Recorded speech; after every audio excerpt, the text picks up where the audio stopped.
thought I had it all. Watch it all slow down just overnight. Never forget about the younger life. Wrong decisions led to sacrifice. A blessing in disguise got me working overtime. Now I'm on top like LeBron. I'm ripping the beats. I'm becoming the beats and they smelling defeat when they come for me. Everyone looking around and they wondering how did these blessings all come to me. Started recording in bedrooms and now I've been turning my name to a company. They copying all of my moves. They think I'ma lose. I think it's a compliment. I'm never gonna settle. I always want more. I'm counting accomplishments. They making up lies, they jealous inside, but work is what got me in. There's no time to waste, I'm busy like 24 hours a day, responding to every fan. I'm talking to people from all over every continent. I'm feeling the weight of the world and the pressure been building. I'm ready to feel in my destiny. Everything's set for me, no one was meant to be. Pray for my enemies, cause I've been growing. I've never been slowing, I live in the moment. I've been in control and I'm ready for more. And I'm taking it all and I'm never gonna fall. Cause I know I want the world, yeah I want the world. Yeah I want it all, said I want the world. Yeah I want the world, I'm coming to get it. Don't care what you heard, don't care what you heard. I'm taking it all cause I want the world. Yeah I want the world, yeah I want the world.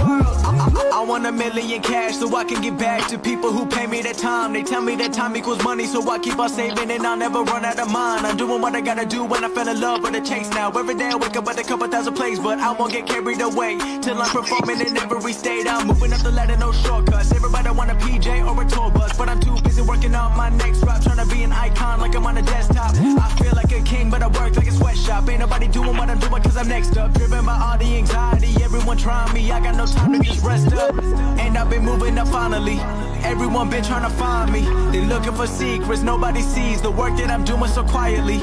Focused on being consistent, pleasing my parents, my mission. Know that I'll never be missing, I don't need any permission. Everybody knows that I want the world. Yeah, I want the world. Yeah, I want it all, said I want the world. Yeah, I want the world, I'm coming to get it. Don't care what you heard, don't care what you heard. I'm taking it all cause I want the world. Yeah, I want the world. Yeah, I want the world.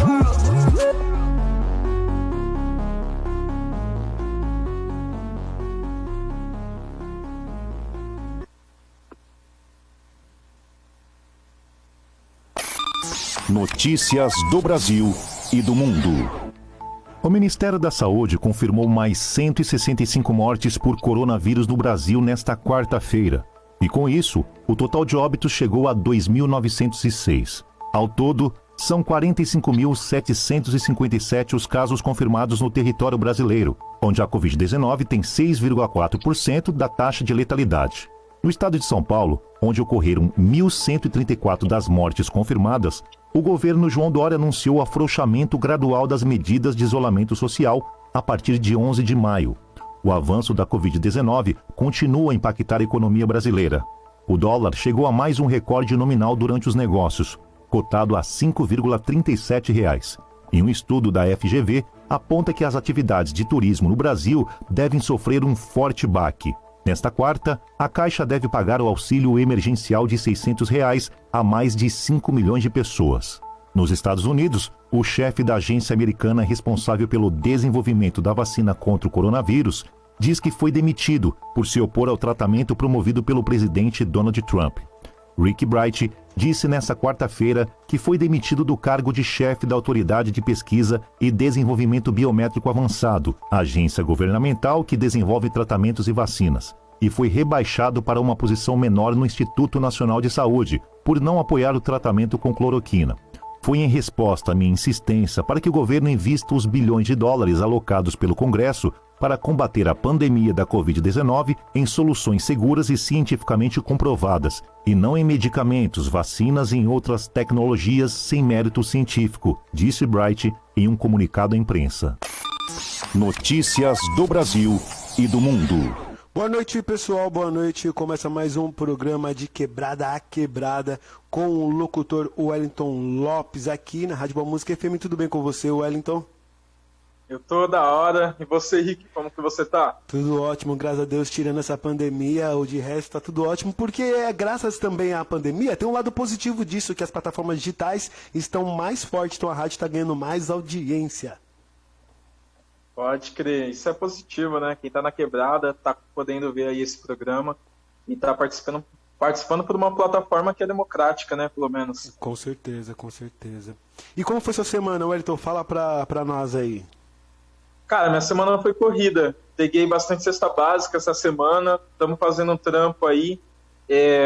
Aliás, que o convidado de hoje está participando ativamente, quer se preparar para receber alguns agentes de saúde aqui no espaço que a gente tem comunitário da Uneafro Brasil. E aí a gente está preparando uma corrida aí para atender as pessoas aqui na Quebrada em domicílio, com um médico e com alguns agentes de saúde. Então, estamos aí nessa correria e tentando ficar bem esperto para também tomar cuidado para não ser contaminado, né? Com certeza. Então é com você agora aí. Bom programa. É nóis. Boa noite para vocês. Estamos começando aí mais um programa, o segundo de Quebrada a Quebrada. Hoje a gente vai estar com José Murakami Júnior. Ele é professor e coordenador do núcleo da Uneafro Brasil, que é o núcleo Laura Vermont, na Luz, aqui em São Paulo. E ele é sanitarista da Faculdade de Saúde Pública da USP. E ele é nosso convidado de hoje. Eu sou o Wellington e estamos aí para trocar uma ideia sobre saúde pública. Vamos trocar uma ideia sobre o SUS e entender o que é esse sistema. Acho que existe uma sensação na Quebrada, e não só uma sensação, mas eu acho que por morar e viver a minha vida inteira na Quebrada, a gente sabe que as instituições que funcionam na Quebrada estão presentes, são 3. A gente entende que o Estado está presente de alguma maneira na Quebrada, o crime está presente enquanto uma instituição mobilizadora e educa a gente a aprender a viver na Quebrada de alguma maneira, ensina para a gente ter respeito, ensina para a gente como se comportar, como se relacionar com as pessoas. E as religiões ensinam muito para a gente sobre moral e sobre respeito também, a maneira como a gente enxerga a vida na Quebrada. E uma quarta instituição são os movimentos sociais. Tanto eu quanto o José, a gente pertence a essa quarta instituição, que são os movimentos sociais. E dessas instituições, a presença do Estado ela é fundamental, porque ela faz a gente entender como o território se organiza. Então, a gente sai da nossa casa, a gente está olhando várias coisas que estão presentes na nossa vida. A gente sai, a gente pode estar saindo numa rua que está pavimentada. Ali está a presença do Estado. A gente sai, a gente pode dar de cara também com o tráfico, muitas vezes, e etc. E a gente sabe qual é a presença disso e como isso faz a gente também aprender a viver na Quebrada. A gente também se depara com os conselhos da nossa mãe, falando para a gente rezar, orar e pedir que a nossa vida dê certo. E a gente sabe as presenças dessas instituições moldando como a gente pensa a Quebrada. Mas a presença do Estado, ela é determinante para a gente pensar o que é a nossa vida no cotidiano. Quando a presença do Estado ela está mais presente com a polícia do que outras instituições, a gente precisa repensar qual é a função do Estado, ou, melhor ainda, aprofundar qual é a função dessas instituições que já estão presentes, mas não são determinantes. Então, perguntar para você, mano, é uma pergunta, mas você pode só comentar, caso você não queira responder ela de maneira completa, a gente pode ir trocando ideia e descobrir se a gente tem resposta para essas perguntas. O SUS é um dos braços do Estado que estão presentes na Quebrada, certo? Se ele é um dos braços do Estado que está presente na Quebrada, o que ele é? O que ele representa, na verdade? O que o SUS representa como um dos braços do Estado, para além da polícia, para além da também falta de presença do Estado em determinados lugares? Porque ele organiza alguma coisa na nossa vida, no cotidiano, na Quebrada. O que ele representa? Boa noite, Wellington. Você Boa noite. Incrível, como sempre, nas suas colocações. Cara, você me fez pensar muitas coisas agora na sua fala. Mas acho que eu vou partir por... Primeiro, eu quero garantir o que é o SUS. O SUS é um sistema universal e ele... Eu vou usar um termo assim, ele deveria representar a saúde da população como um todo. Ele deveria representar a saúde da população. Quando eu falo deveria, porque ele deveria garantir o acesso universal. Deveria garantir o acesso universal a todos. Todos deveriam ter o direito de usufruir do SUS de uma forma, eu não diria de uma forma igualitária, de uma forma que é um dos princípios do SUS, é de uma forma que garanta a equidade. Mas na periferia, vamos falar na periferia e alguns locais do Brasil como um todo, a gente percebe que não é isso que realmente acontece, mas, de fato, o que o SUS representa a saúde da população como um todo. É mais ou menos isso, mas vamos trocar um papo mesmo, como falou, vamos trocar uma ideia, porque já tá batendo ideias, com a sua fala já estou pensando em milhares de coisas, beleza? Mas, em curto e grosso, saúde é a representação da saúde da população. Entendi. Nesse sentido, então, a gente pode pensar que, então, todos, de maneira geral, têm acesso à saúde através do SUS. É isso, o SUS garante esse acesso à saúde e acesso... Mas como é construído esse acesso à saúde? Eu acho que tem algo que ano passado aconteceu, que eu acho que foi muito emblemático, foi a saída dos médicos cubanos. A gente pode comentar isso mais para frente. E quando você fala para mim, eu lembrei disso, porque você fala para mim do SUS ser essa representação do acesso à saúde como um todo, para todos, me lembra muito dos médicos cubanos e a saída deles no ano passado, 5 mil médicos cubanos, e me lembra que, tipo, a gente, eu acho que é até algo que a gente estava trocando ideia há uns dias atrás, pensando que quando a gente imagina educação, quando a gente quer refletir sobre o que significa educação, não, saúde, quando a gente pensa o que é saúde, a gente imagina o que é ter acesso à saúde, a gente sempre imagina num lugar mais emergencial, né? É aquela saúde mais imediata. Estou com a garganta inflamada, vou no hospital tomar uma bezetacil. Tô sentindo muita dor na coluna, vou no hospital tomar uma bezetacil. Fui atropelado, manda para UTI. E etc. Há X situações em que as pessoas, a maioria das vezes, elas pensam o acesso à saúde pública dessa maneira mais imediata, né? Só vou buscar saúde quando estou doente, especificamente. Mas não pensar saúde de maneira preventiva, né? Então, quais são essas outras maneiras que, tipo, o SUS, enquanto esse sistema, né, universal, esse sistema que dá acesso para todo mundo, consegue garantir que as pessoas tenham acesso de alguma maneira, assim, para ele?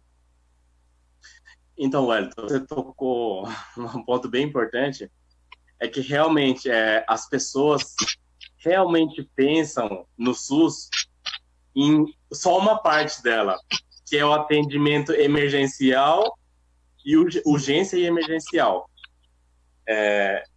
E as pessoas esquecem que o SUS representa mais que isso. Na verdade, eu acredito também, pela sua fala, de tudo, minha experiência também, que o SUS não está representado de uma forma, não está tão presente na periferia. Quando eu falo para você, Wellington, promoção de saúde é uma responsabilidade do SUS. Você responderia, como que você falaria para mim, existe a promoção da saúde na periferia? O que você falaria para mim? Ah, cara, eu acho que não, tá ligado? Pelo menos das experiências que eu tenho aqui na quebrada, das famílias que eu conheço, das tiazinhas que estão o tempo todo reclamando do quanto tá sente dor nas costas, nas articulações, de que não consegue se aposentar, não consegue, às vezes, um atendimento médico para comprovar que aquela pessoa, tipo, realmente ela não tem condições de trabalhar, muitas vezes.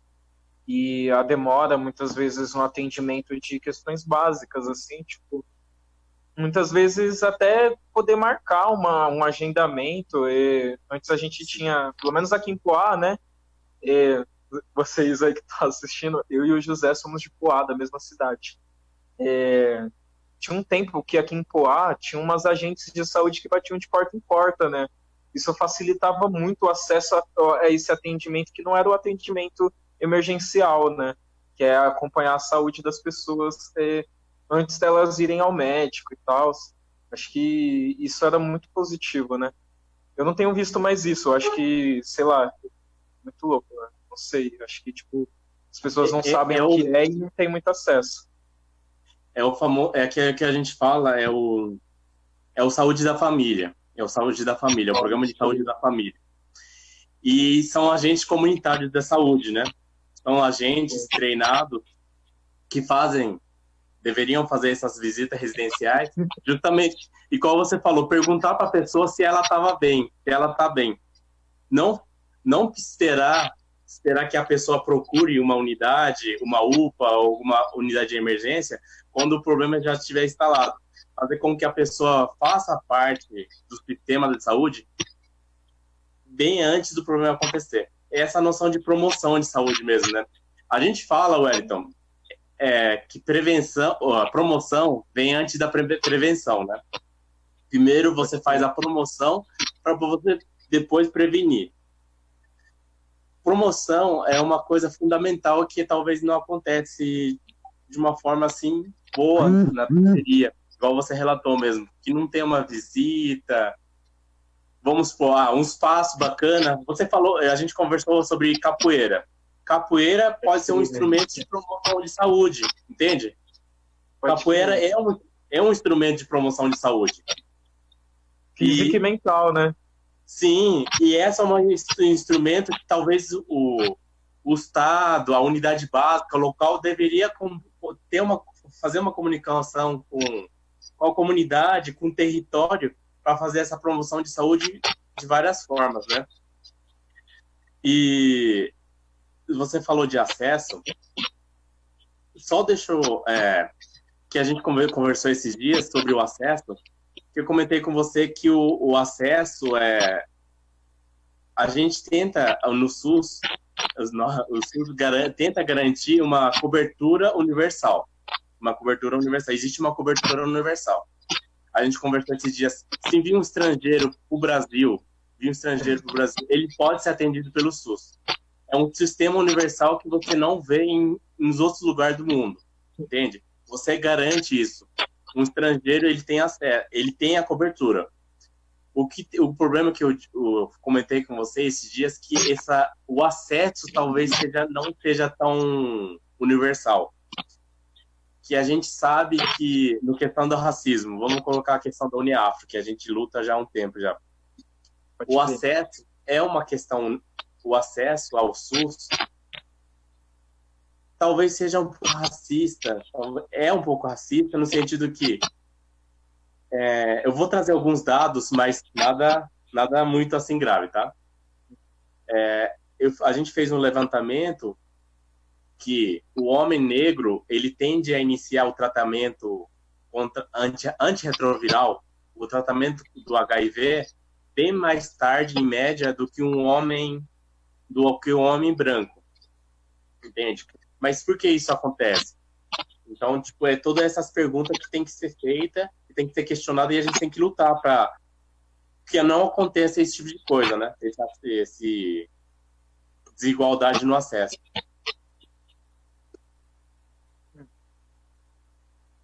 Falando especificamente sobre racismo no acesso à saúde, essa semana, esse é um caso específico, eu acho que a gente não precisa focar especificamente nele, mas acho que é importante, ainda mais quando você fala sobre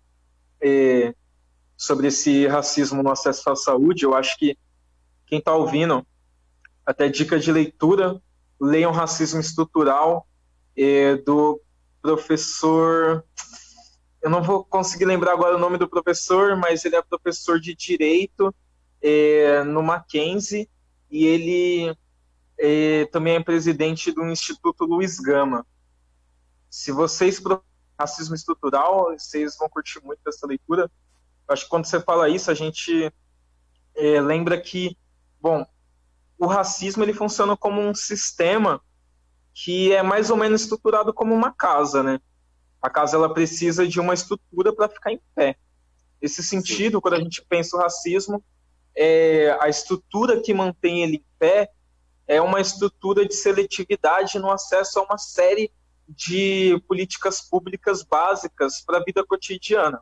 A saúde é uma delas. É como se a sociedade brasileira ela estivesse estruturada em pilares que são as políticas públicas, a economia e a desigualdade social, ou desigualdade de renda, e o cimento entre esses tijolos que esses pilares representam é o racismo. É o que acaba separando muitas vezes o acesso a uma série de coisas, né? E aí, pensando nisso, eu lembrei do caso que teve semana passada, do senhor, acho que ele tinha uns 78 anos, ele foi no hospital para ser atendido, foi acusado de furto, e aí, nisso, ele estava com a esposa dele, e a esposa dele teve um infarto dentro do hospital com esse senhor negro acusado de furto, né? E é muito louco, porque a gente imagina assim, né? Se o sistema já é seletivo, mesmo no atendimento emergencial, já no atendimento emergencial, e a gente sabe que o coronavírus ele tem superlotados leitos, justamente porque o que está sendo prioritário é o atendimento emergencial, vai morrer muitas pessoas negras. A gente sabe que a maioria dos médicos não são negros. A gente sabe que essas funções são determinantes, não só para esse atendimento prioritário, mas também para a organização administrativa do hospital, para as políticas de ética também na profissão médica, do atendimento ao público e etc. Essas coisas são fundamentais, né? Se a gente não tem uma maioria, não necessariamente uma maioria, mas que a gente não tem uma consciência de que existe essa seletividade no acesso à saúde, muitas vezes ela é reproduzida no atendimento emergencial também, né? Com certeza. Wellington, eu queria projetar uma tela aqui e queria comentar, acho que cabe muito no que a gente está conversando. Pode crer, pode pôr ela. Tentando? A gente está vivendo... todo mundo tá vendo? Então, a gente está vivendo a era do memes, né? A gente está vivendo a era dos memes, então vamos trazer um meme que as pessoas... Eu já vi muita gente compartilhar e vamos fazer um comentário sobre isso. Do lado esquerdo, igualdade, né? E do lado direito, a equidade. A igualdade, ela não garante que todos terão acesso, né? A igualdade não garante o acesso a todos. Por isso que na SUS a gente acha fundamental a equidade ser um dos principais pilares do SUS. Porque como a gente está vendo na tela, a equidade, a gente vai respeitar a diferença de cada indivíduo, não só indivíduo, mas a questão até de municípios, porque um município pode ter recursos diferentes do outro. A equidade, a gente pode tentar menos diferente essa demanda, respeitando a demanda de cada pessoa, respeitando a demanda de cada território. Por isso que a gente acha muito fundamental a questão da equidade. E é algo que a gente deve lutar pelo SUS que tenha mais equidade. Entende? Eu vou tirar a tela, tá? Beleza. Pensando nesse sentido aí, retomando um comentário que eu fiz agora há pouco, falando sobre os médicos cubanos, e pensando nessa necessidade de equidade, é um bagulho muito louco, né? Porque quando a gente pensa, a gente vê muito, né, as pessoas lutando e gritando por igualdade, num sentido de que a gente precisa ser tratado como iguais, acaba tipo deixando de considerar algo fundamental, né? Quando a gente fala de ser igual, a gente coloca um parâmetro de algo universal, né? Então, tipo, a gente tem um modelo nesse negócio de igualdade, a gente tem um modelo de igualdade. Esse modelo de igualdade vai ser reproduzido para ser um modelo universal de igualdade, né? E aí, muitas vezes, as condições para garantir um modelo de igualdade, elas precisam ser medidas para que elas sejam diferentes, né? E essa diferença acaba, tipo, sendo, às vezes, uma diferença tão grande que não garante igualdade, né? E aí, só trazer um comentário e uma pergunta, né, agora. Desde a saída dos médicos cubanos, notícia da UOL, do site da UOL, da área especificamente de saúde, na área de... essa notícia é de 2019, do dia 7/8. E aí a manchete é a seguinte: desde a saída dos médicos cubanos, 3 milhões perderam assistência por falta de médicos. E aí a gente se depara especificamente com uma questão bem específica. De novo, o acesso, né? E como a gente pensa acesso sem ampliar esse sistema?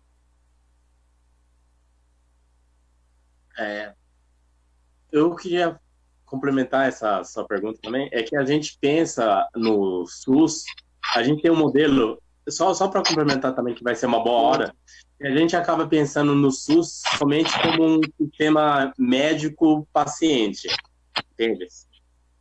E isso, de um lado, realmente há uma necessidade de médicos, como você falou, mas a gente pode partir para o outro lado também, Wellington.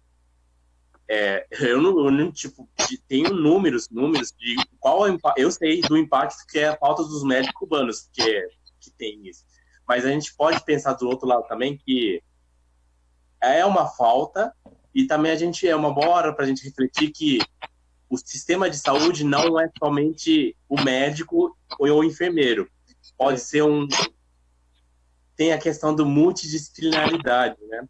Que o SUS tem que representar mais, né? Mais que isso, mais do que médico e enfermeiro, entende?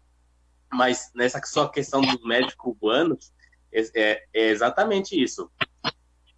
O governo, o atual governo, ele garantiu que teria, quando teve a saída dos médicos, ia ser substituído, ia ser colocado os outros médicos, mas o que a gente vê na realidade são outros, né?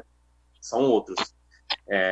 Tem lugares que realmente está com falta de médico e tudo mais, o acesso ficou mais limitado das pessoas ao atendimento, e é um problema que a gente infelizmente está vivendo e vai viver ainda por um tempo, mas é uma boa hora para a gente pensar também na questão que a gente tem um modelo na cabeça que seria bom as pessoas tirarem também, né?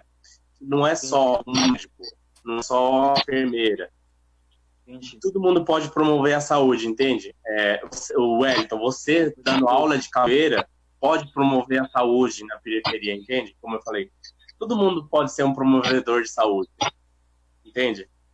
Só que, lógico, a questão do SUS nem se fala, né, na questão. Mas, de novo, não tenho muita palavra para falar, porque acho que nem pode também, mas nem muitos comentários, mas é um impacto muito, muito grande mesmo.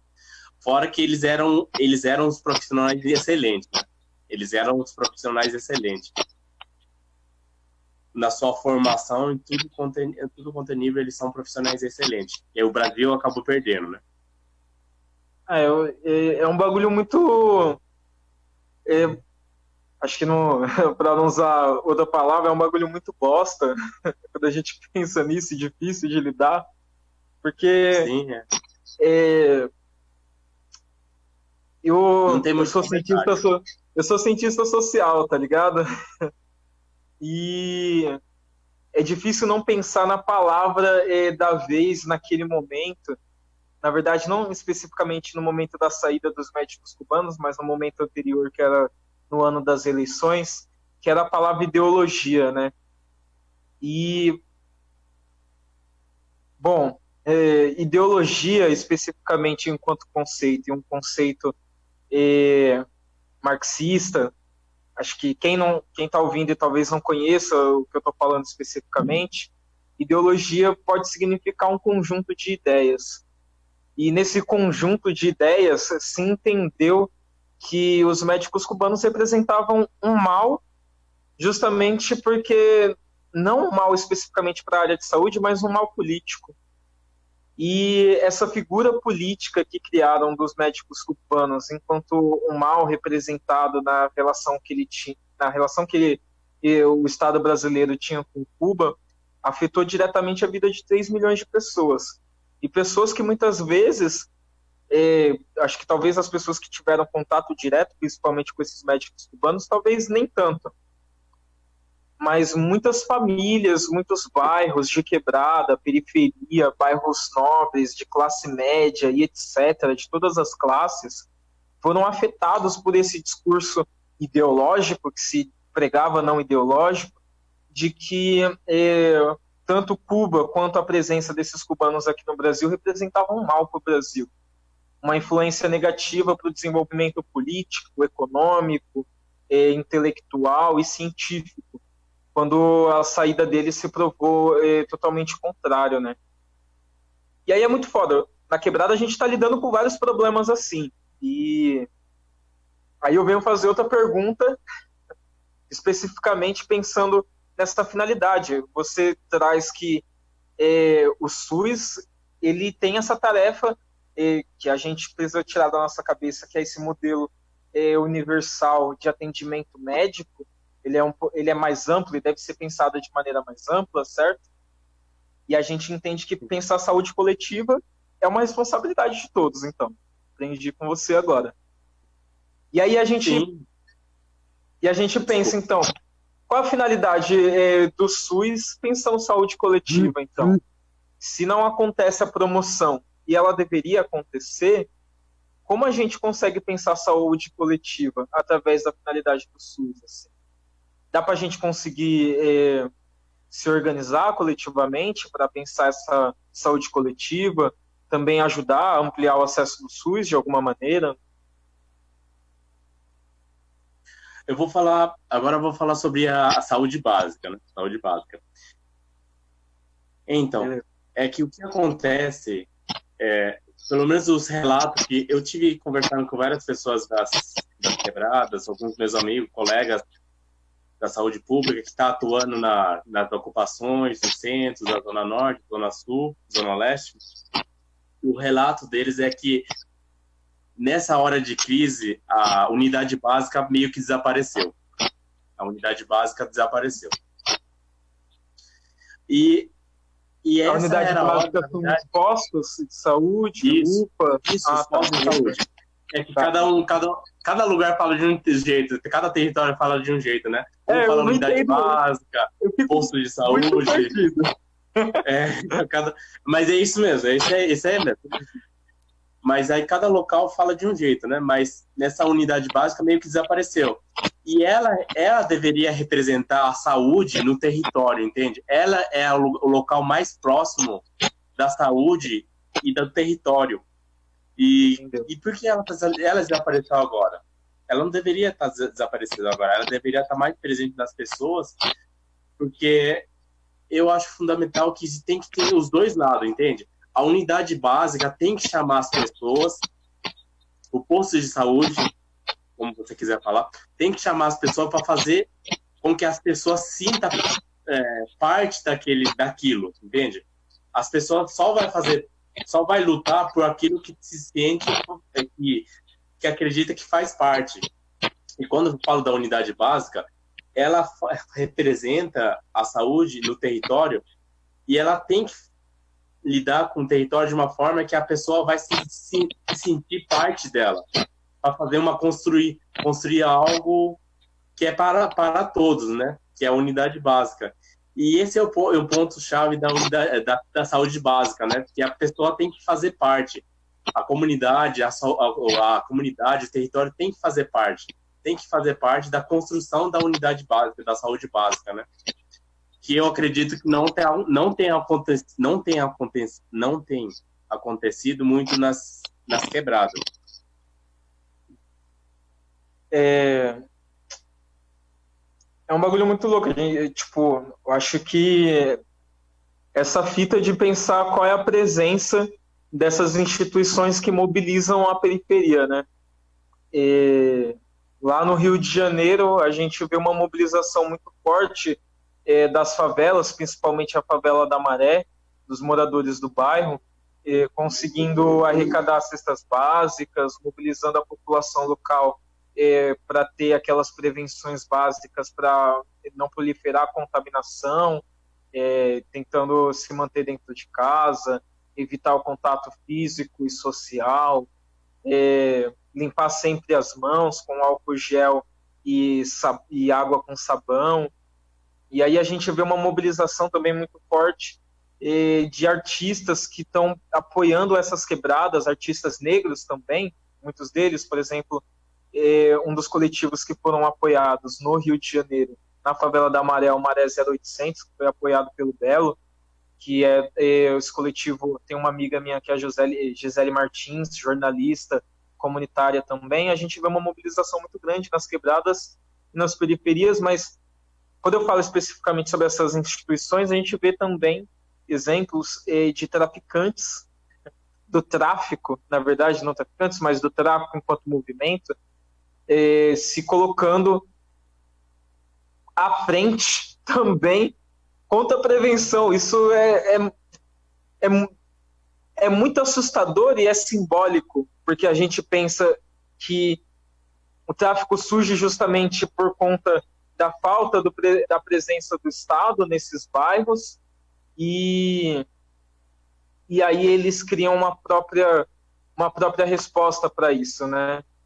E aí é muito triste, porque a gente pensa, bom, o Estado poderia estar presente de outras maneiras, né? E aí a gente pensa nas nossas quebradas. Bom, fazer a pergunta logo para parar de falar. Não, uma coisa, deixa eu falar só a questão. Paraisópolis teve essa ação, né? Paraisópolis teve essa ação. Nossa quebrada está tendo agora, né? Através da UNEAFRO. Sim. Paraisópolis teve essa iniciação, né? De vamos ter uma iniciativa própria, vamos contratar médicos, vamos contratar enfermeiros, vamos contratar... Porque quando eu falo... Lembra? Eles contrataram ambulância e tudo mais, porque tem um detalhe, tem uma questão muito importante, de novo, da questão do acesso, que quase... Eu não sei exatamente o número, mas tem em torno de 20 milhões de pessoas no Brasil moram em morro. Moram em morro. Onde a ambulância não chega. Eu acho que é mais, Wellington. Eu acho que é mais. Acho que é mais. Depois eu pego, mas assim, eu acho que é mais. 10% da população. E esses são locais que a ambulância não vai chegar. E como que você quer garantir, nesse surto que a gente está vivendo, como que você quer garantir se a pessoa estiver passando mal, estiver necessitando de um atendimento emergencial, como que a ambulância vai chegar? Como que a pessoa vai ser retirada, entende? Tem toda essa questão que tem que ser discutido também, né? Que quando a gente pensa no território nacional, o Brasil é muito amplo, né? Então, é muito complicado a gente pensar nesse acesso, garantir acesso para todos, né? Sim.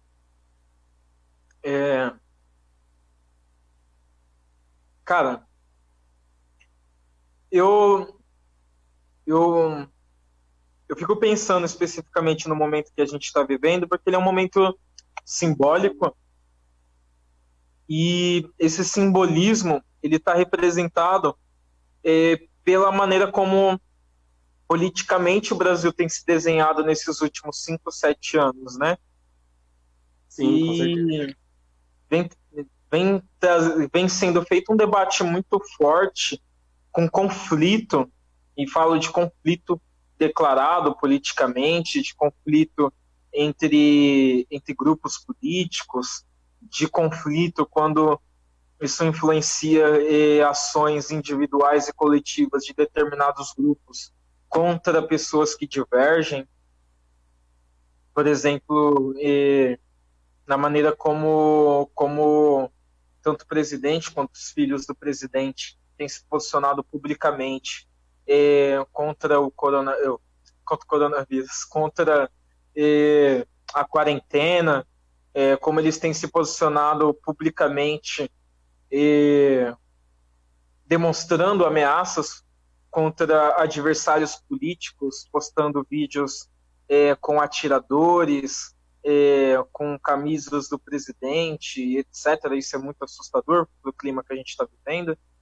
E aí isso me lembra muito um momento específico do nosso país, que foi a emenda constitucional do teto de gastos públicos, que foi a PEC 241, que garantiu um limite do teto de gastos. E o tempo todo, dentro dessa treta política, se destaca dois papéis do Estado, né, que divergem. Um é o papel do Estado enquanto garantidor do acesso universal às políticas públicas.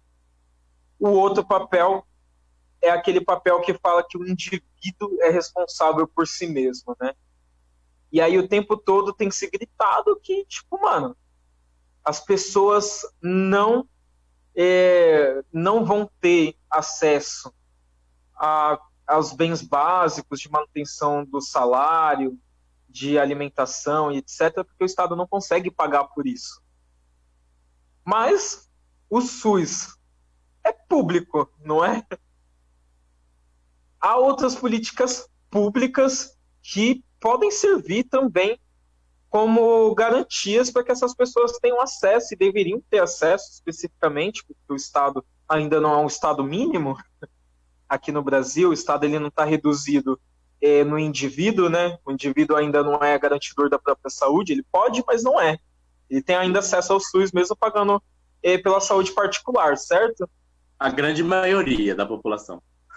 75% da população é SUS dependente, que a gente fala. Usa o SUS como sua forma de garantir a saúde. 75% da população brasileira. Estou aí nesse 75%, hein? Então também tô. Nós estamos. Uma coisa importante, eu queria falar, essa questão de fique em casa, tanto que todo mundo fala sobre fique em casa. Só ouço falar fique em casa, mas é uma coisa que dá para discutir, porque como que a gente vai garantir que a pessoa fique em casa se não tem uma política pública, né? Como que a gente vai garantir que a pessoa fique em casa se as pessoas não têm uma moradia digna? Porque se você for falar de moradia, tem pessoas, só um dado assim, 40% do município de São Paulo praticamente mora em casas tipo, de uma forma muito não tão adequado, não sei qual outro melhor termo falar, de uma forma não tão suportável, né? E são pessoas que tipo tem que dividir um cômodo com 10 pessoas. E como que você vai pedir para essas pessoas ficarem em casa? Sem garantir nada para elas, entende? Sem garantir uma política pública, entende? Então é uma certa ironia, né? Tipo, porque realmente os relatos que eu tenho das unidades básicas, das pessoas que trabalham na periferia, que parece que não existe quarentena. Não existe quarentena nas quebradas e na periferia. Mas eu também penso um lado, como que eu como um agente de saúde, como eu posso pedir isso para as pessoas? Como eu posso pedir, fique em casa e fica dentro de um quarto com 10 pessoas. Fique em casa e deixa de trabalhar. Entende? É mais ou menos isso, essa pergunta também, né? É uma pessoa que sai ainda para trabalhar e aí volta para casa. E aí, uma não sai de casa, mas a outra ainda continua saindo para a rua, trabalha, tá tendo interação social. Aí volta para casa, pode estar contaminada muitas vezes. Então.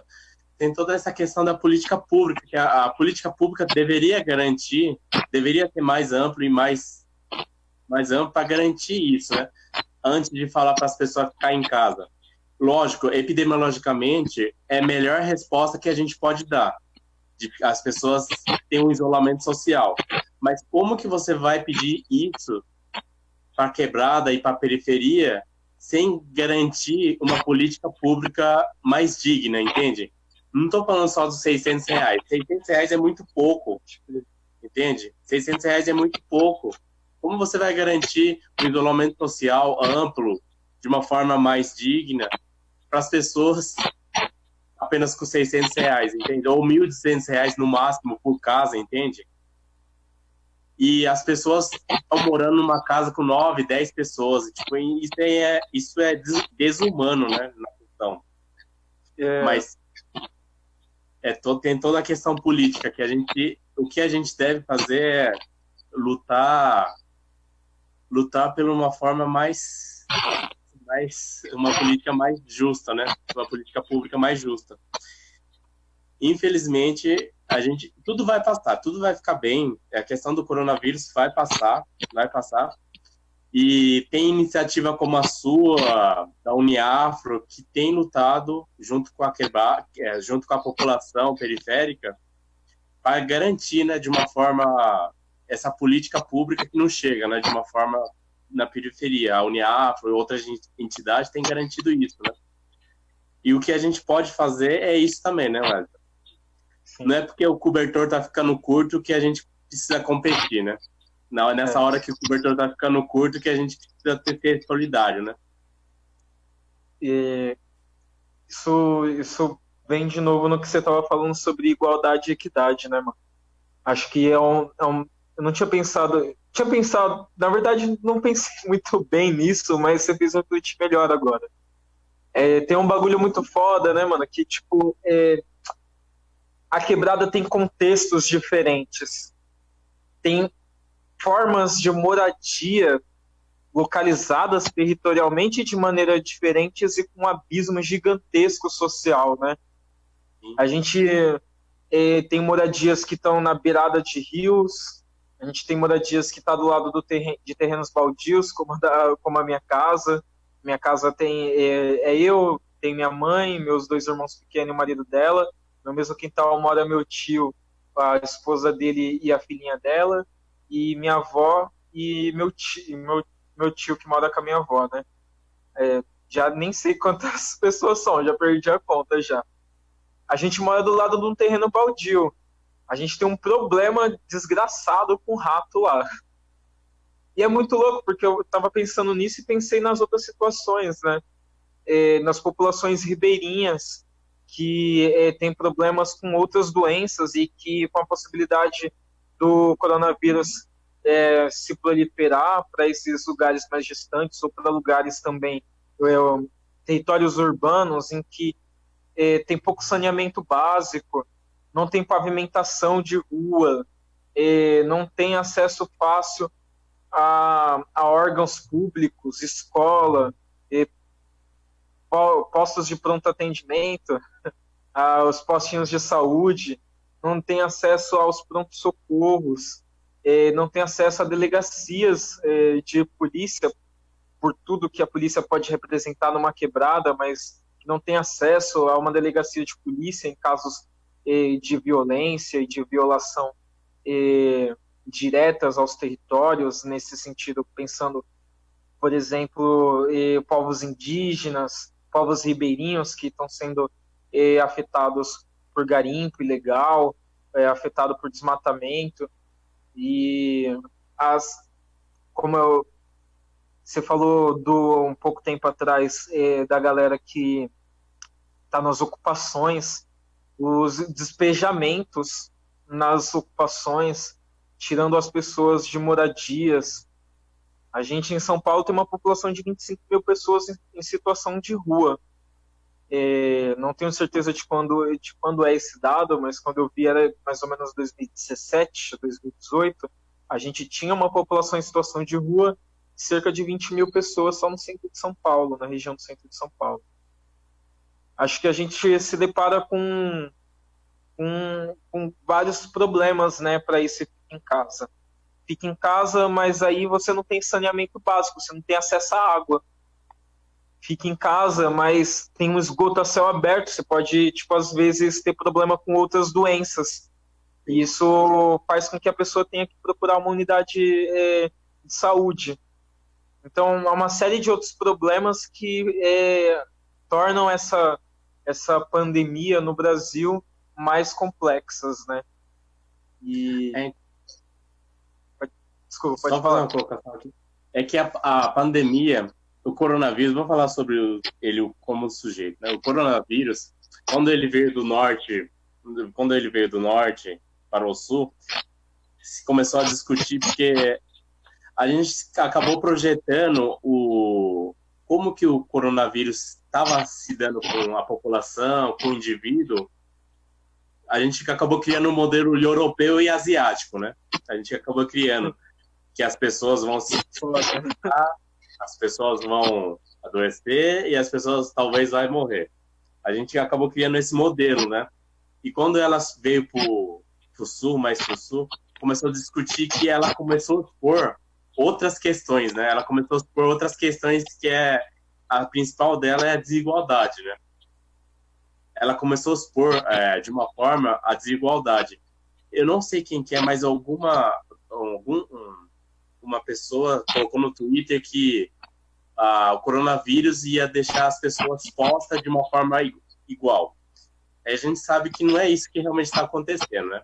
Cada indivíduo vai lidar com a epidemia de uma forma diferente, né? As pessoas, cada indivíduo vai ter uma relação com a epidemia de uma forma diferente. Cada quebrada vai ter uma relação com a epidemia de uma forma diferente, cada estado, cada município. E tem algo que as pessoas têm que ser falado, né? Que a gente acaba tendo aquela imagem europeia daquela forma europeia, né? Que aqui no Brasil não é exatamente o que vai acontecer, né? Tem uma reportagem, não lembro agora se eu vi na Globo ou no SBT, que fala do número de mortos no Morumbi e do número de mortos em Paraisópolis, comparando o número de infectados em cada bairro, né? Sim, sendo um do lado do outro. Não, isso é irritante. Perdão. É que mesmo sendo do lado, como é a ironia, mesmo sendo do lado, aquelas coisas, cada bairro vai passar a epidemia de uma forma diferente, uma da outra, né? E só um apelo para os gestores de saúde precisa ter essa noção, entende?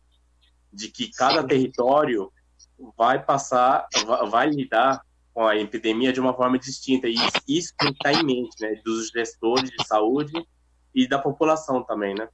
Que a gente não pode colocar um modelo europeu, um modelo americano no nosso. Isso é importante também, né? Poderia existir uma série de medidas, né, para, tipo, tanto lidar com as pessoas infectadas, quanto as pessoas que estão em graus mais sérios, né, de contaminação pelo vírus. Mas quando a gente fala, por exemplo, sobre moradia, eu sempre lembro que os movimentos de moradia, de ocupação, falam do número de prédios que tem em São Paulo que não tem função social, ou seja, estão abandonados, né? Esses prédios poderiam ser usados enquanto locais de atendimento, né? De campanha, poderiam ser usados como locais também para poder isolar contaminados pessoas contaminadas de quebrada que não tem possibilidade, muitas vezes, de se isolar num quarto, que nem um boy rico, tá ligado? Um boy branco rico, porque, tipo, vai lá num cômodo da casa e tem uns 5 cômodos distante da família dele que tá no outro lado da casa, tá ligado? Aí passa pela quarentena, sobrevive, e aí depois tá falando que sofreu muito, e não desmerecendo o sofrimento do humano, né? Mas, caralho, na quebrada a gente vai morrer, mano. Tipo, e vai contaminar nossa família ainda. E isso isso é muito simbólico. Ainda mais quando a gente imagina, tipo, quando a gente imagina o número de mortos, né? E eu só colocar aqui, rapidinho, o número de mortos. No início do programa, estava passando a notícia falando do número de mortos, né? De casos confirmados no Brasil, a gente tem 49.492 casos. Pessoas recuperadas, a gente tem 25.318 e mortes estão em 3.313 mortes. Mas tem um estudo encomendado pela UOL que indica que o número de mortos, esse estudo é de mais ou menos 13 de abril, aponta que o número de mortos poderia ser 15 vezes maior, e o número de infectados também. E é muito louco, porque a gente se depara com um problema muito específico, né? Como a gente consegue confirmar uma morte, por exemplo, por coronavírus, de uma pessoa que, de repente, mora num bairro como Paraisópolis, vai para o Morumbi trabalhar, de repente, numa casa, é empregada doméstica, e aí volta para a quebrada, num lugar onde que pode não ter acesso à água, pode não ter saneamento básico, acaba morrendo sem nem ter entendido os sintomas, e como aquilo, de repente, vai chegar, né, para, tipo, ter uma confirmação, ou de repente nem vai ter, porque a pessoa já morreu. Então, tipo, a quebrada pode estar sofrendo muito mais do que a gente imagina, né? Não, com certeza. E tem a Só uma pausazinha, tá com você, Rick. Vamos lá, pessoal. Tem algumas mensagens aqui referente ao assunto que vocês iniciaram, mas também Desculpa, eu tô ouvindo, só vou pegar um carregador para colocar aqui na câmera. Ok. E também mensagem referente ao assunto de agora. Vamos lá. O Tiago Capão Redondo está parabenizando o programa. Valeu, Tiagão, muito obrigado. Do Capão. Obrigado, Tiago. Ele está dizendo parabéns pelo programa e perguntou para o José Murakami e o Wellington Lopes o que vocês têm a dizer em relação ao número maior de mortes por coronavírus nos Estados Unidos que são de negros e não de brancos, e já foi comprovado. Ele trabalha em assessoria de imprensa, tem amigos que também trabalham nessa área nos Estados Unidos, e ele disse que a cada dia cresce mais o número de negros mortos por coronavírus nos Estados Unidos, que é alarmante, é assustador. Mas por que esses negros estão morrendo? Por que um número tão grande assim? Queria que vocês comentassem sobre isso. Como é o nome dele mesmo? Tiago Capão Redondo. Ah, beleza. Você quer comentar primeiro? Posso? Então, Tiago, é uma questão bem marcante nos Estados Unidos, e acho que volta aquilo que a gente estava comentando, eu e o Wellington estavam comentando sobre a questão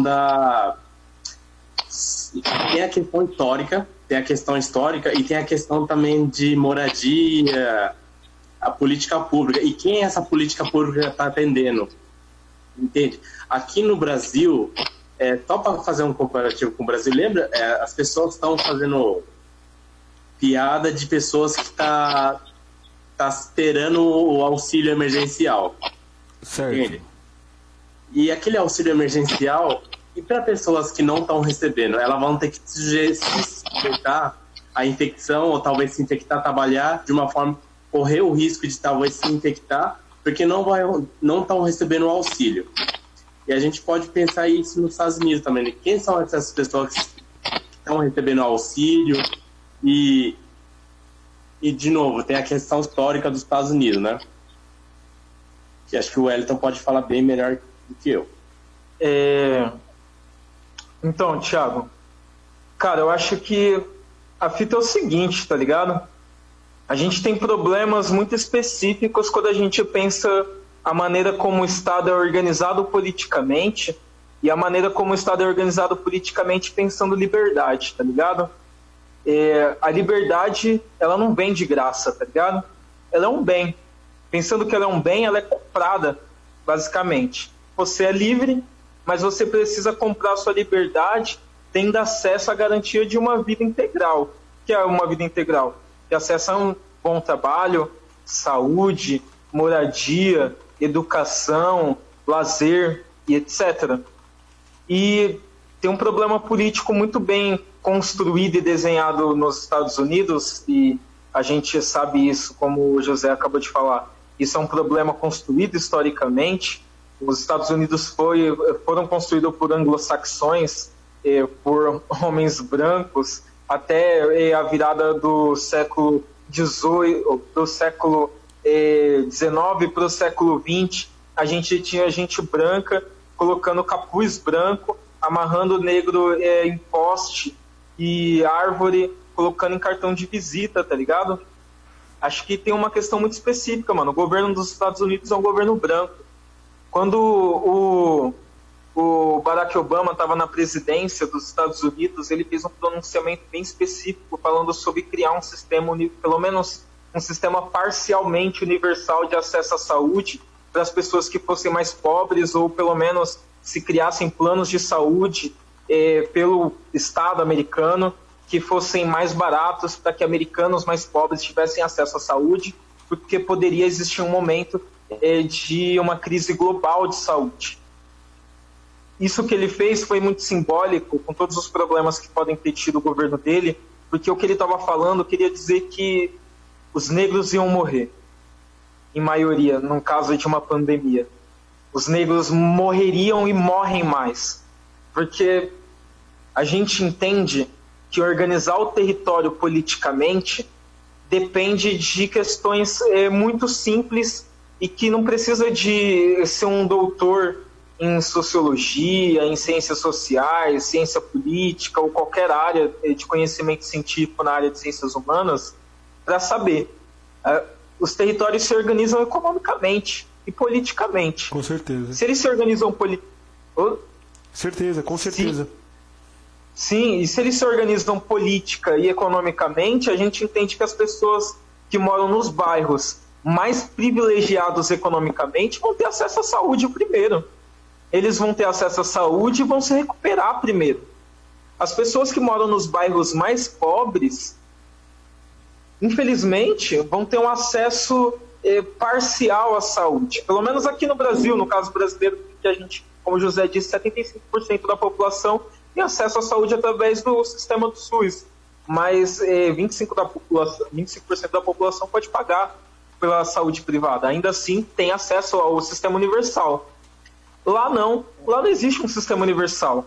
Se lá foi construída uma desigualdade histórica, e tanto uma desigualdade econômica e de renda, e se tem eu acho que é um bagulho muito, muito sério e que a gente precisa desconstruir. Existe uma corrente muito forte que se diz que os negros americanos têm mais poder econômico. Definitivamente tem. A gente tem milionários negros, tem bilionários negros nos Estados Unidos. Isso significa acesso à saúde, educação e uma vida digna, de qualidade nos 17% de negros que tem nos Estados Unidos, de toda a população? Não. E aí a gente se depara com um problema gigantesco. Aqui os Estados Unidos têm problemas como tem qualquer quebrada aqui no Brasil, em bairros negros. Lá tem problemas com drogas, aqui tem problemas com drogas, tá ligado? Lá tem problema com tráfico, aqui tem problema com tráfico. Lá tem problema com a polícia, aqui também tem. E aí lá eles vivem problemas muito parecidos com os nossos, tá ligado? Então quando chega uma crise dessa, em qualquer lugar do mundo onde existe desigualdade racial, especificamente com populações negras, as pessoas negras vão ser afetadas dessa maneira, tá ligado? Então, não acho que só o exemplo dos Estados Unidos é o único exemplo que a gente pode usar. A gente poderia se perguntar como os negros na Colômbia estão lidando, por exemplo, com a crise, ou no Equador, ou no Caribe, os negros que estão na Jamaica, na América Central, tá ligado?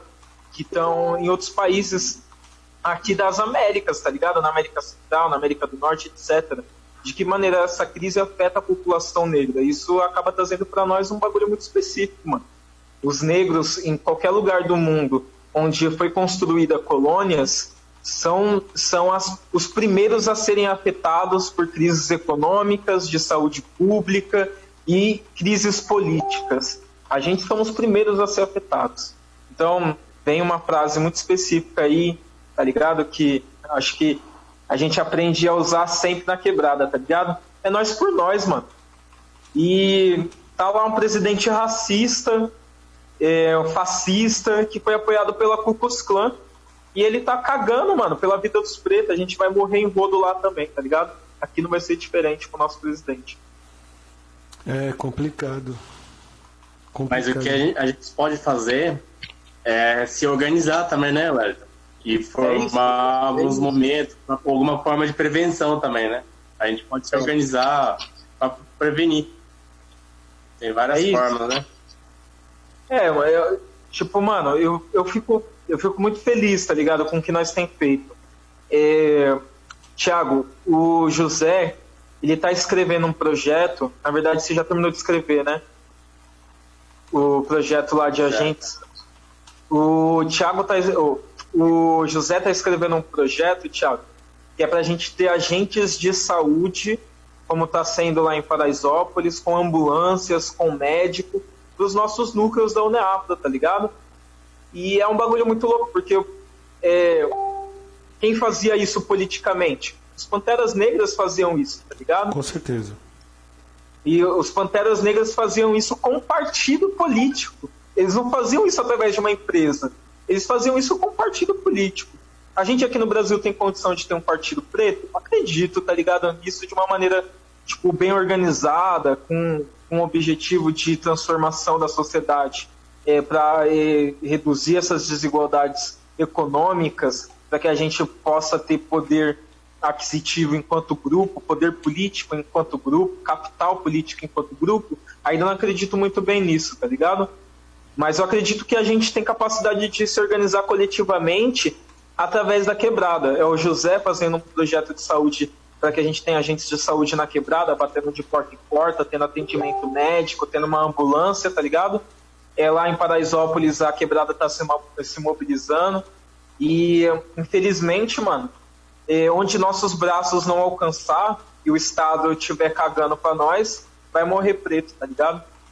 E tá sendo assim provavelmente nos Estados Unidos também, mano. Então, cara, a gente precisava ter presidente, ter senador, ter deputado, ter uns empresários e ter muita gente preta em lugares importantes política e economicamente para nossa vida importar, tá ligado? Com certeza, com certeza. É isso aí. Vamos para outra mensagem? Bom.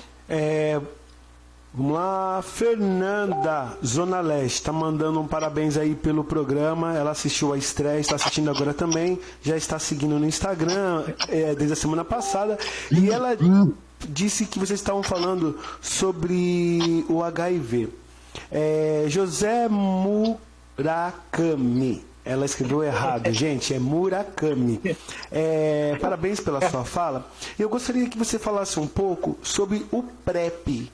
Você é a favor do PrEP ou não? Uma vez que tendo PrEP, as pessoas se previnem do HIV, mas existem outras doenças. Entendi. Eu vou responder assim. Eu, na verdade, primeira pergunta, eu sou a favor do PrEP. Só que isso que ela colocou é muito importante mesmo e tem acontecido. As pessoas têm se prevenido. O uso do PrEP é para quê? Para você não pegar HIV. Curto e grosso. Assim. PrEP é para você não pegar HIV. Beleza. Só que você não pega HIV, mas você continua sendo exposto para outras doenças, como sífilis, HPV... e outras doenças, realmente transmissíveis. Então, eu sou a favor do uso do PrEP, sim, mas eu também sou a favor que as pessoas tenham consciência de que não é somente HIV, que tem outras doenças também. Então, é o uso de preservativo, de novo. Eu sou a favor do uso do preservativo e o uso do PrEP. E a conscientização da população mesmo, em relação a isso. É isso aí. Sim. Vamos lá. Para mensagem no início do programa, tá? Beleza. Não podemos... desculpa. O José Roberto Miney, de São Paulo. Tá mandando um abração aqui. Não podemos nos esquecer da precarização do SUS, que provoca por sucessivos regimes sem regime com a população. Não sei. Aí ele também colocou assim, não sei. Acho que a questão do acesso ao racismo se estrutura a despeito da universalidade do SUS. Não sei se o sistema é seletivo na entrada. A seleção é prévia. Não dá para pensar no racismo atravessando a universalidade do SUS quando a população negra, pretos e pardos somam 54%. Correção da primeira colocação, regime sem preocupação. Não devemos confundir o acesso do SUS com as ingerências políticas que ele sofre. A questão dos médicos cubanos é política. Parabéns, Wellington, pelo programa. Estou aqui acompanhando. É nóis, gratidão aí, José. Obrigado. Acho que só ia comentar assim, é quente, a gente não pode confundir mesmo o acesso ao universal ao SUS com esse racismo, com o racismo estrutural. Só para pontuar, quando eu falo sobre o racismo estrutural e essa seletividade, falo do atendimento em curso. Então, quando a gente imagina um atendimento, a gente pode falar, por exemplo, sobre violência obstétrica. A mulher que tem acesso ao parto através do SUS, mas que sofre violência durante o parto. Que, por exemplo, minha mãe sofreu violência durante o parto. Até hoje ela diz da maneira como o médico, as enfermeiras tratavam ela, da maneira o quanto ela sentiu dor, quando o médico cortou ela com a tesoura sem nenhum tipo de não sei como funciona especificamente parto, mas se teve anestesia ou não, mas foi cortando ela e o quanto ela sentiu dor, ficou desesperada e sangrava, e foi absurdamente um momento de terror na vida dela, né? Então, quando eu falo especificamente sobre o racismo no atendimento, eu confundi um pouco, não o racismo no acesso, mas o racismo durante o atendimento, né? A ideia de que a gente é sempre visto ainda enquanto perigo, enquanto a gente aguenta dor, enquanto a gente não é um sujeito humano capaz de sentir dor, de conseguir ter um atendimento humanizado, por exemplo. E esse atendimento humanizado, ele traz um acesso mais saudável durante o atendimento, tá ligado? Mas é isso, gratidão pelo pontuamento. É isso aí. E estamos chegando ao fim do programa, hein, Wellington? Infelizmente, passa tão rápido. Pode crer. Passou rápido, né? Obrigado. A gente tem que encerrar agora, né? Então, infelizmente. Temos mais um programa aí depois do seu e depois mais outro programa. Infelizmente, uma hora passa muito rápido, mas é um conteúdo que é muito necessário, apesar de que a gente gostaria de ouvir mais de vocês. Mas a gente tem mais 5 minutinhos aí. Irmão, vocês que estão assistindo, eu tô usando o meu Instagram e o Twitter para perguntar para a galera quais são os temas que a gente pode discutir. Tem alguns temas que eu acho interessante, que eu quero discutir especificamente. Queria muito trocar essa ideia com o José. Estava falando isso com ele semana passada. Eu acho que surgiu o programa numa hora muito oportuna. Está sendo muito maravilhoso trocar essa ideia com ele. Eu tô apontando aqui para você que minha mão não tá aparecendo. Ao contrário, né? Tá sendo... Mano, eu tô curtindo muito trocar essa ideia contigo. Acho que se vocês quiserem, de repente, tirar mais dúvidas, sigam o José no Instagram, @José Wellington. José Murakami. E meu Instagram é @Well, @WELL_X. Tô falando errado. Underline @WELL.x. @_well.x. E é isso. Quer deixar algum recadinho de prevenção pra galera? Gente, vai ficar tudo bem. É isso que é o recado, assim, vai ficar tudo bem. A gente vai passar por esse coronavírus. A gente é mais forte junto. Junto a gente somos mais fortes. E como que o Wellington falou, nós por nós, se o Estado esquecer da gente, a gente dá um jeito, tá, gente? Mas vai ficar tudo bem mesmo. Com bom? certeza. A gente ainda vai puxar a orelha do Estado de novo e falar assim, olha, a gente não quer que você suma, não. A gente quer você mais presente pelas nossas vidas, parça. Colocando certeza. nós também para ajudar a criar políticas públicas, né? Mas é isso. Vamos encerrar o programa. Segue lá no Instagram, @_WELL.x. E aí eu deixo lá, tá ligado? Umas enquetezinhas sobre os próximos programas que vocês tiverem a fim de assistir, sobre coisas que a gente pode discutir. E eu vou trazer o José de novo para nós trocar ideia um pouco mais sobre SUS, sobre saúde, sobre sanitarismo e trocar uma ideia sobre tudo isso de novo, porque é um tema importante demais e a gente precisa o tempo todo estar abordando ele, porque, como ele disse, saúde é uma responsabilidade de todos. Saúde, ela pode ser construída numa perspectiva coletiva, tá ligado? E a gente pode construir isso juntos, com vocês que estão assistindo, comigo que estou aqui falando, com o José, e que estou dentro de um espaço coletivo que é um núcleo de educação popular gravando aí esse programa. É nóis, Rick, você é um cara incrível. Você também, mano, tamo junto. Você também, e valeu muito por esse obrigado. programa aí. Mais uma vez, obrigado aí, Wellington, por esse conteúdo, esse programa top que veio com tudo aí. José, muito obrigado. Quero agradecer a todos que mandam. Quero mandar uma mensagem. Agradecer a rádio, né? Ah, sim, claro, com certeza. Rádio Boa Música FM. É isso aí. Rádio É uma rádio pra você, pra todo mundo, né? Pra comunidade aí, pra todos. Quero agradecer a todos que mandaram mensagem. Infelizmente não dá tempo de ler todas, mesmo porque o nosso conteúdo é muito interessante. Às vezes cortar o raciocínio atrapalha com que seja concluído. Mas continue aí interagindo com a gente. Obrigado a galera que mandou coraçõezinhos, que também falou que está compartilhando no Facebook, nas redes sociais, o nosso link para mais pessoas assistirem. Quero agradecer a todos os parceiros que estão aqui com a gente e aos locutores, muito obrigado aí. E é isso aí. Vamos. Nós. E daqui a Tamo pouco. junto. Obrigado. É isso aí. E daqui a pouco tem o programa Abra Promos, um programa voltado a todos os músicos do Brasil, a favor dos músicos. E vamos de dica de economia e daqui a pouco o programa Abra Promos. Até mais. Falou, quebrada. Agora em seu rádio, dicas de economia. Tudo que você, empresário, autônomo ou profissional liberal, precisa saber. Dicas de economia.